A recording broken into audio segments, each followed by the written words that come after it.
A partir de agora, na Rádio da Família.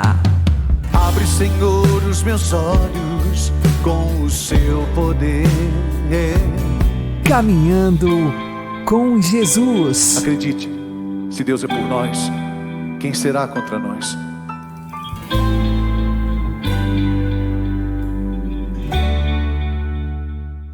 A paz esteja com você, meu querido irmão e minha querida irmã. Seja louvado nosso Senhor Jesus Cristo, para sempre seja louvado. Vamos caminhar com Jesus em nome do Pai, do Filho e do Espírito Santo. Amém. Inspirai, ó Senhor, as nossas ações e ajudai-nos a realizá-las para que em vós comece e para vós termine tudo aquilo que fizermos. Por Cristo Senhor nosso. Amém. Santíssima Virgem Maria, Mãe de Deus, rogai por nós. Castíssimo São José, patrono da Igreja, rogai por nós. Vamos aprender com Dom Henrique Soares da Costa, saudoso bispo da Diocese de Palmares, Pernambuco, o significado histórico e espiritual da Páscoa. Meus caros irmãos, nós estamos próximos à solenidade da Páscoa. A Páscoa é a maior, a mais santa, a mais solene de todas as festas cristãs. É por causa da Páscoa que nós somos cristãos. É por causa da Páscoa que nós temos uma esperança no Senhor para esta vida e para a vida futura. É por causa da Páscoa que nós cremos em Jesus Cristo. Cremos nele porque cremos que ele é o Filho eterno do Pai, que por nós na cruz se entregou até a morte, entrou no mar tremendo da morte e o atravessou. Ele é o primeiro a atravessar o mar da morte, entrando na vida plena, a vida divina, a vida do Pai, na sua humanidade. É como homem que Jesus entra no Pai. Como Deus, ele sempre esteve no Pai e nunca deixou o Pai, mas como homem. E assim abriu-nos o caminho. Vou preparar-vos o caminho. Mas o que significa a Páscoa? Do que se trata? Eu gostaria de, em 2 ou 3 vídeos, explicar-lhe isso, meu caro irmão. Primeiramente, a Páscoa, a festa da Páscoa significa passagem. Passagem. Vamos procurar explicar de um modo bem simples. E essa passagem se dá em 3 momentos. 1, 2, 3. Primeira Páscoa, a Páscoa dos judeus, ocorrida no século 13 a.C., lá pelo ano 1250, se supõe, não se sabe ao certo. Pois bem, Israel era escravo no Egito. Israel era não povo. Israel era ninguém. Situação 1. Deus sopra um vento siroco sobre a água do mar. Abre o mar dos juncos. E Israel atravessa o mar. Situação 2. Escravo, veja, atravessou o mar. Passou pelo fundo do mar, com as águas como que querendo cobrir Israel.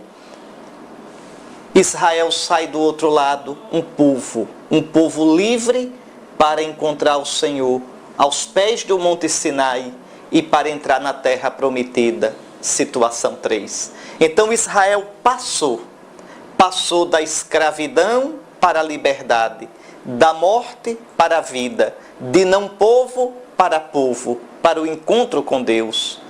E passou atravessando as águas do mar. E Deus abriu o mar com o vento siroco. Ora, esta Páscoa dos judeus era apenas uma profecia. O valor dela não está primeiro em si mesma, mas naquilo que ela significa, naquilo que ela profetiza, para aquilo que ela aponta, a Páscoa de Jesus. Aí sim, a Páscoa de Jesus é o foco, é o centro da Escritura. E também há esses 3 momentos. Vamos lá? Primeiro, São João diz no capítulo 13, versículo 1, quando chegou a hora de passar deste mundo para o Pai, tendo amado os seus que estavam no mundo, amou-os até o fim. Está aí a Páscoa. É passar deste mundo para o Pai, atravessando o mar da morte.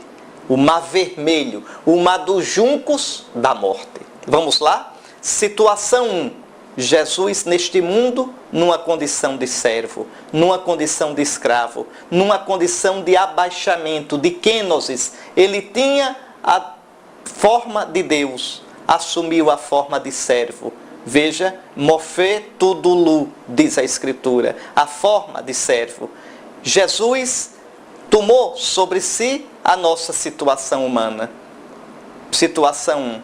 Situação 2. Jesus sai deste mundo na cruz. Jesus sai deste mundo e entra na morte, no mar terrível da morte. Salvai-me, ó Senhor, porque as águas até o meu pescoço já chegaram. Vejam, é a situação 2. Deus sopra, não mais um vento siroco, mas o vento do seu Espírito na madrugada do domingo, sobre o mar terrível da morte. E Jesus atravessa esse mar da morte e sai do outro lado, do lado de Deus, para a comunhão plena com o Pai.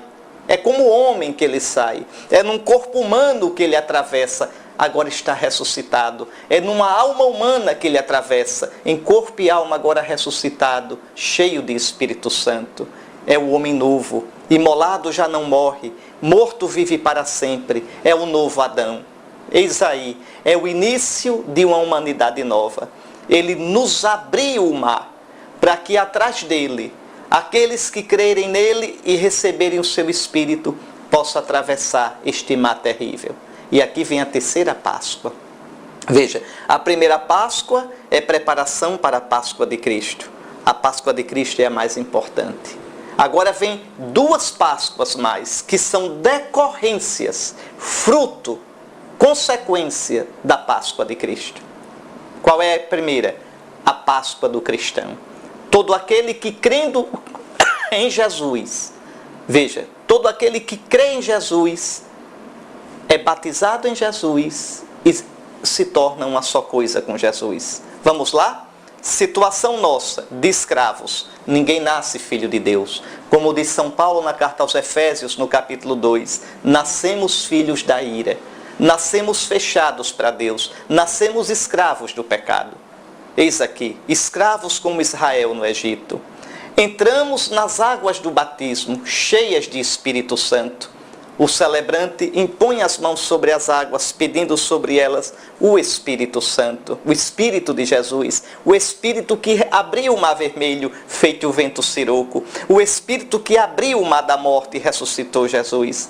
Então, o cristão, que antes era pecador, era não povo, era vendido como escravo ao pecado, atravessa as águas do batismo, cheias de Espírito Santo, e sai dessa água unido a Cristo no Espírito Santo. Recebendo o Espírito de Cristo, ele se torna membro do corpo de Cristo, que é a igreja. Ele se torna membro do povo de Deus, porque em Cristo, enxertado em Cristo, ele pode dizer Abá, Pai, filho do Pai, co-herdeiro do céu com Cristo, membro do seu corpo, que é a igreja, herdeiro da vida eterna, tendo já a semente da vida eterna em si, que é o Espírito Santo. É por isso que a Páscoa de Cristo é nossa Páscoa. É por isso que a igreja batiza na noite da Páscoa. É por isso que a Páscoa do Senhor é a nossa salvação. Mas há ainda uma consequência mais séria para o mundo todo, para o universo todo, para a criação toda.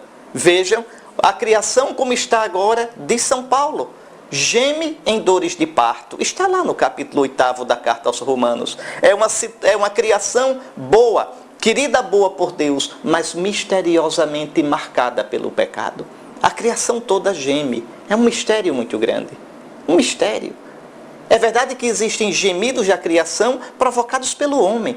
A poluição, a devastação, o matar por esporte. Mas existem também marcas da própria dinâmica da criação. Um maremoto, um vulcão, um terremoto, uma seca feroz. Veja, então, a criação geme, é um gemido misterioso. Um dia, essa criação toda será mergulhada no mar de fogo do Espírito de Cristo.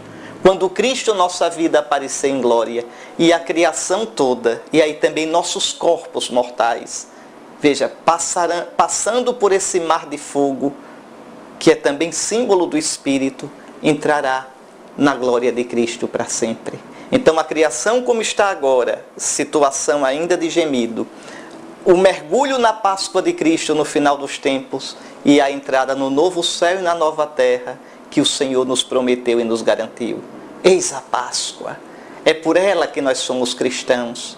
E a igreja também vai peregrinando e vai mergulhando nas águas do batismo. E um dia ela estará totalmente gloriosa no céu. Então a vida do cristão, a existência do cristão é pascal. E é a Páscoa que interpreta as dores e as esperanças da vida. É pela nossa fé na Páscoa que, ainda que o pau da vida quebre nas nossas costas, a gente suporta, a gente aguenta, porque sabe que sofrendo com Cristo vencerá, e morrendo com Cristo ressuscitará. Então, basicamente, essa é a estrutura da Páscoa, esses 3 momentos. Sem entender isso, a gente não vai entender o que é a Páscoa.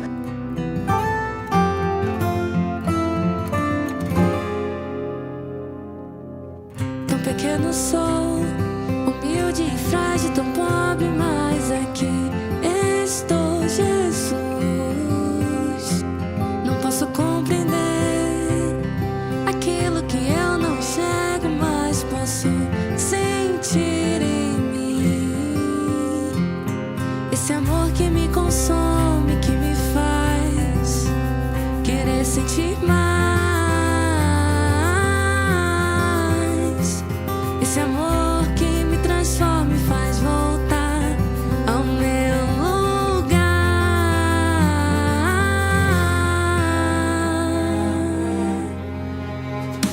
Eu vou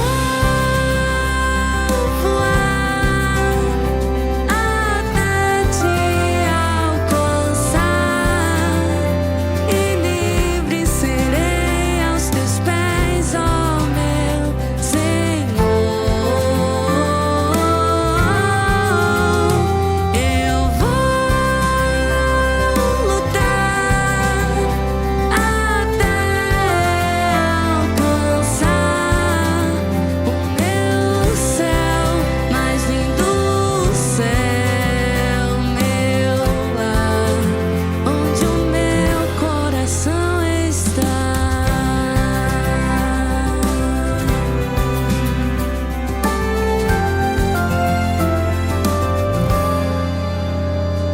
Esse amor que me consome, que me faz querer sentir mais. Esse amor que me transforma e faz voltar ao meu lugar. Eu vou voar até te alcançar, e livre serei aos teus pés, ó meu Senhor.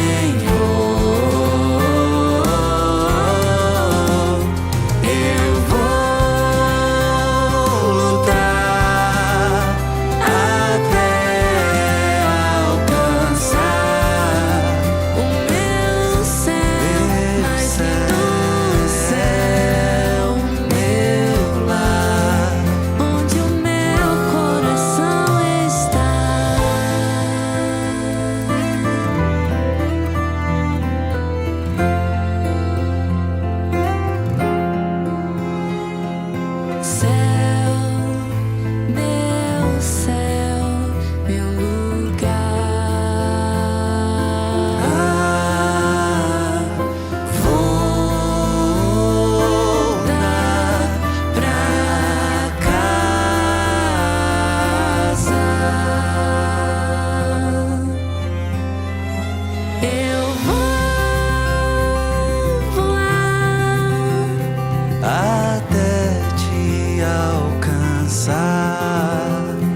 Caminhando com Jesus e o Evangelho do Dia. O Senhor esteja convosco. Ele está no meio de nós. Anúncio do Evangelho de Jesus Cristo segundo São Lucas. Glória a vós, Senhor. Naquele mesmo dia, o primeiro da semana, 2 dos discípulos de Jesus iam para um povoado chamado Emaús, distante 11 quilômetros de Jerusalém. Conversavam sobre todas as coisas que tinham acontecido. Enquanto conversavam e discutiam, o próprio Jesus se aproximou e começou a caminhar com eles. Os discípulos, porém, estavam como que cegos e não o reconheceram. Então Jesus perguntou: Que ides conversando pelo caminho? Eles pararam com o rosto triste, e um deles, chamado Cleofas, lhe disse: Tu és o único peregrino em Jerusalém que não sabe o que lá aconteceu nestes últimos dias? Ele perguntou: Que foi? Os discípulos responderam: O que aconteceu com Jesus, o Nazareno, que foi um profeta poderoso em obras e palavras, diante de Deus e diante de todo o povo. Nossos sumos sacerdotes e nossos chefes o entregaram para ser condenado à morte e o crucificaram. Nós esperávamos que ele fosse libertar Israel, mas, apesar de tudo isso, já faz 3 dias que todas essas coisas aconteceram. É verdade que algumas mulheres do nosso grupo nos deram um susto. Elas foram de madrugada ao túmulo e não encontraram o corpo dele. Então voltaram dizendo que tinham visto anjos e que estes afirmaram que Jesus está vivo. Alguns dos nossos foram ao túmulo e encontraram as coisas como as mulheres tinham dito. A ele, porém, ninguém o viu. Então Jesus lhes disse: Como sois sem inteligência e lentos para crer em tudo o que os profetas falaram? Será que o Cristo não devia sofrer tudo isso para entrar na sua glória? E começando por Moisés e passando pelos profetas, explicava aos discípulos todas as passagens da Escritura que falavam a respeito dele. Quando chegaram perto do povoado para onde iam, Jesus fez de conta que ia mais adiante. Eles, porém, insistiram com Jesus, dizendo: Fica conosco, pois já é tarde e a noite vem chegando. Jesus entrou para ficar com eles. Quando se sentou à mesa com eles, tomou o pão, abençoou, partiu e lhes distribuía. Nisso, os olhos dos discípulos se abriram e eles reconheceram Jesus. Jesus, porém, desapareceu da frente deles. Então, um disse ao outro: Não estava ardendo o nosso coração quando ele nos falava pelo caminho e nos explicava as Escrituras? Naquela mesma hora, eles se sentaram e voltaram para Jerusalém, onde encontraram os 11 reunidos com os outros. E estes confirmaram: Realmente o Senhor ressuscitou e apareceu a Simão. Então os 2 contaram o que tinha acontecido no caminho e como tinham reconhecido Jesus ao partir o pão.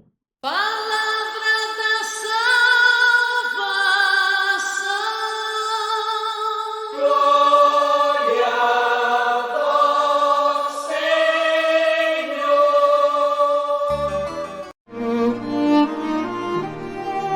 Agora, a homilia diária com o Padre Paulo Ricardo.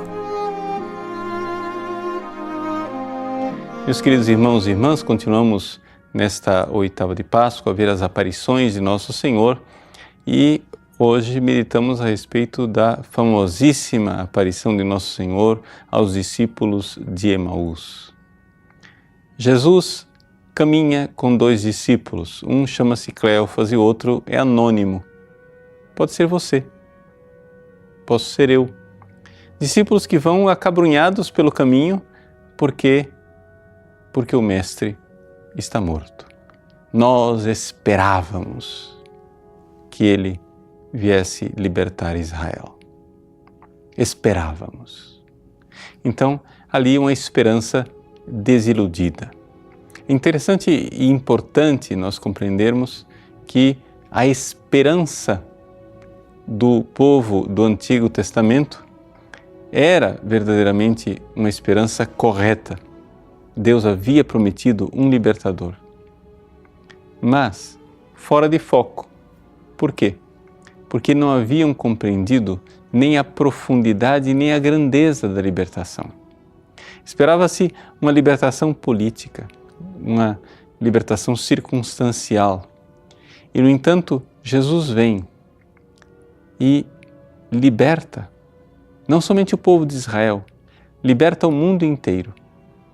Mas aqui vem a pergunta que, até hoje, é o escândalo do povo judeu.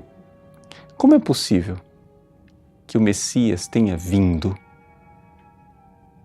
e as coisas continuem como estão?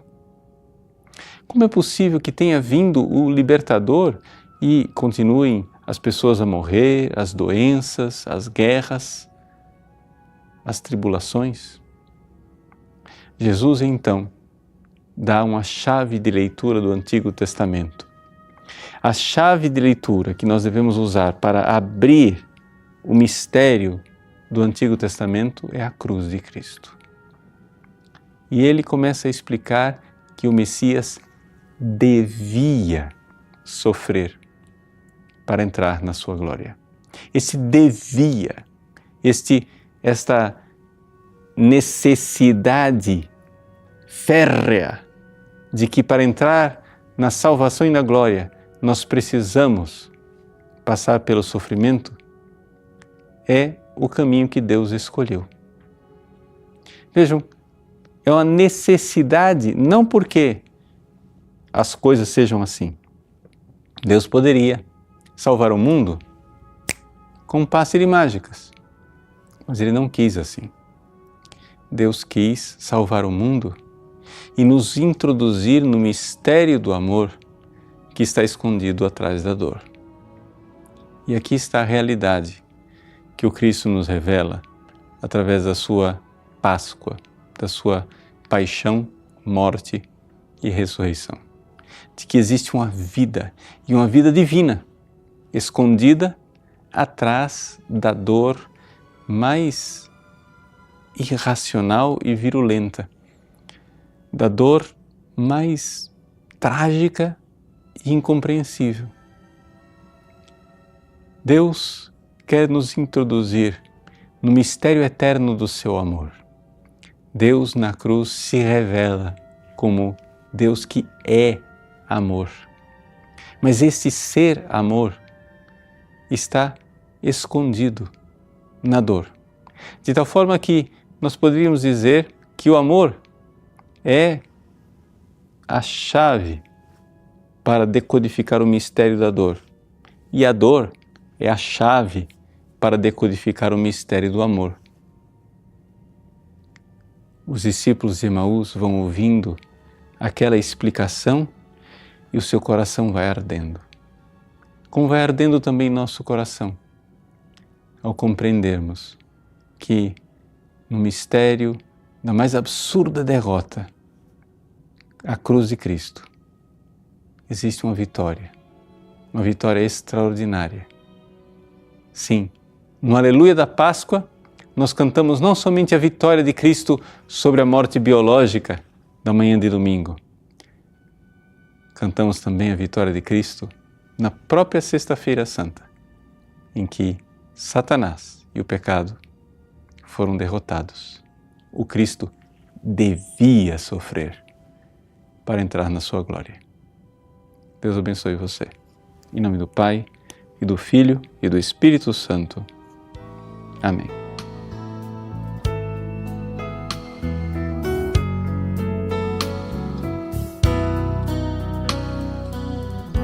Quem podia imaginar que aquela cruz era só o começo de uma história de amor. Comentavam com grande dor tudo que se passou e jamais esperavam reencontrar o Senhor. Aconteceu sem mesmo esperar, Ele apareceu em meio aos discípulos a caminhar. Falava de amor e o som de sua voz abrasava os seus corações e diziam: Senhor, fica conosco. É tarde, o dia declina, quase sem esperança, partimos sem direção. Mas ao redor da mesa se abriram os nossos olhos, te reconhecemos ao partir do pão.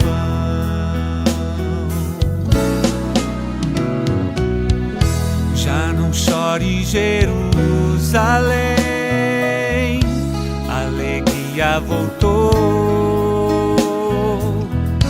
Teu Senhor está vivo, Ele ressuscitou. Aconteceu sem mesmo esperar, Ele apareceu em meio aos discípulos a caminhar. Falava de amor e o som de sua voz abrasava os seus corações e diziam: Senhor, fica conosco. É tarde, o dia declina, quase sem esperança, partimos sem direção.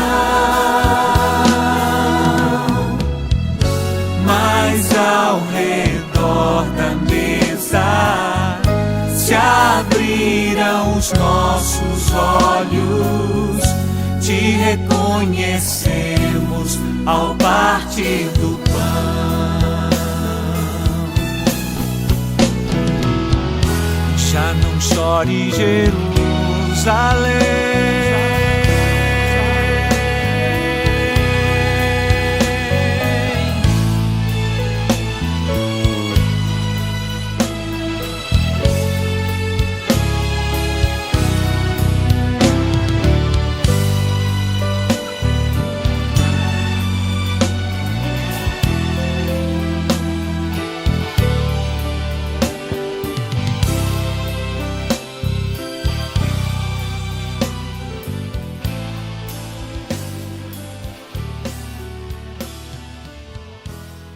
Você está ouvindo na Rádio da Família, Caminhando com Jesus. O caráter único e especial da presença da Virgem no Calvário e a sua perfeita união com o Filho no sofrimento da cruz parecem postular uma sua particularíssima participação no mistério da ressurreição. Um autor do século V, Sedúlio, afirma que Cristo se mostrou no esplendor da vida ressuscitada, antes de tudo, a própria Mãe.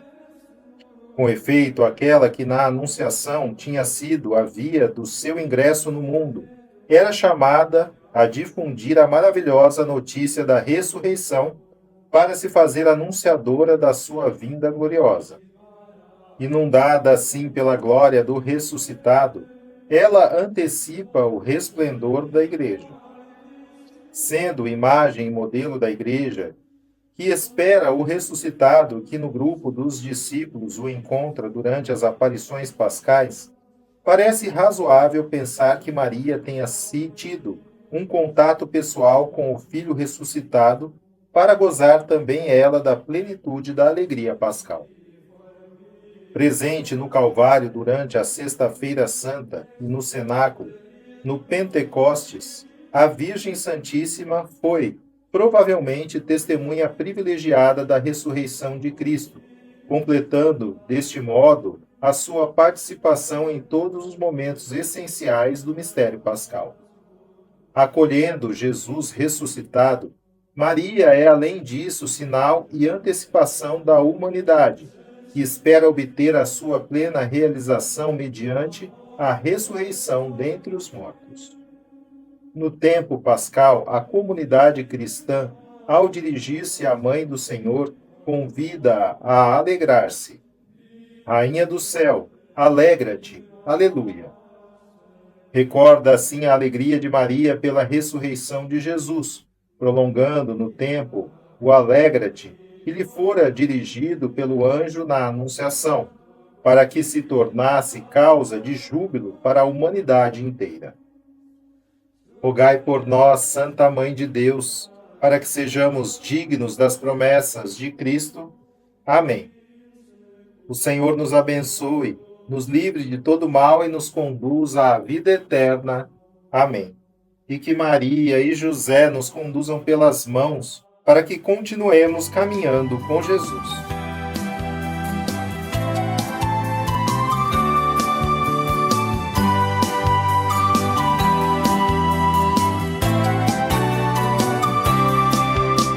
Alegra-te, Maria, filha do Criador. Alegra-te, Maria, esposa do Consolador. Alegra-te, Maria, Mãe do Redentor, nosso Senhor Jesus.